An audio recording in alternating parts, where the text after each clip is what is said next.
One funny thing, if I can be allowed to ramble a little bit on this video, he gave me his name card, and I had this impulse to sort of spin it around and show it on the, show it on camera so that you could see the name of his store and that sort of thing.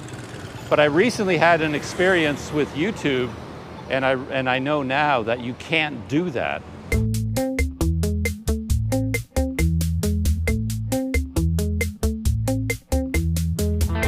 If you put someone's name card on your video, it falls underneath their, I forget the name of it now, it's like harassment and cyberbullying policy, because it looks like you're giving out personal information.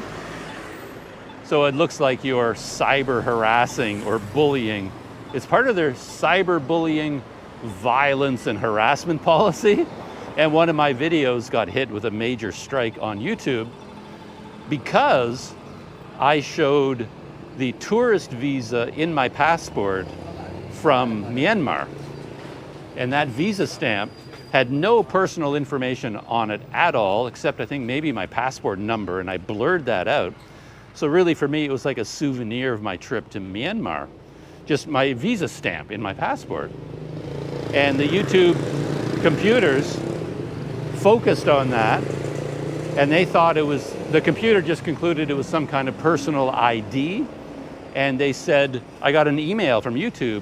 It scared the life out of me when I got it, because the email said, your channel has violated our cyberbullying, harassment, and violence policy. And I was like, what? Like, what are you talking about? Who am I cyberbullying? And made no sense to me at all. The way the email read, it was referring to my entire YouTube channel. But then I read further into it, and it was just one video, and it was the video I shot when I went to the embassy in Kuala Lumpur to get my visa for Myanmar. And you're allowed to dispute these things, and I disputed it with YouTube, and I wrote, a long, detailed information, explaining that it's a visa stamp. Like, I didn't even know what here's the other part of it. You get these messages from YouTube that says, this video is bad and we're going to block it. But they won't tell you what's wrong with it. So they told me this video violated their cyberbullying policy, but they didn't tell me what part of it. Well, actually they said it violated cyberbullying, harassment, and violence or something like that. But then they didn't tell me what was wrong with the video. So I can't fix it.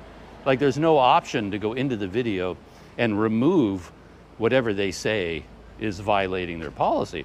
So I'm only guessing that it was the visa stamp, because I watched the whole video from beginning to end, and there was nothing in it. It was just me walking down the streets, babbling actually about camera stuff.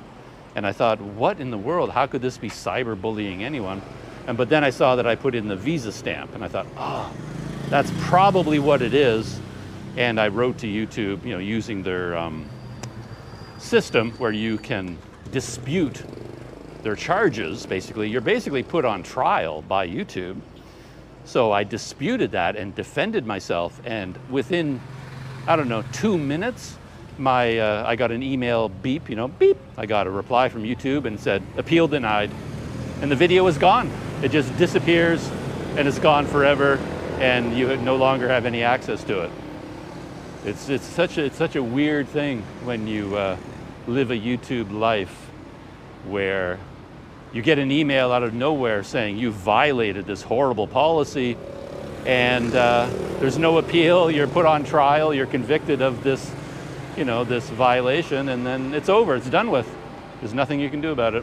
Very Kafka-esque, as everyone will say, overuses that phrase. Anyway.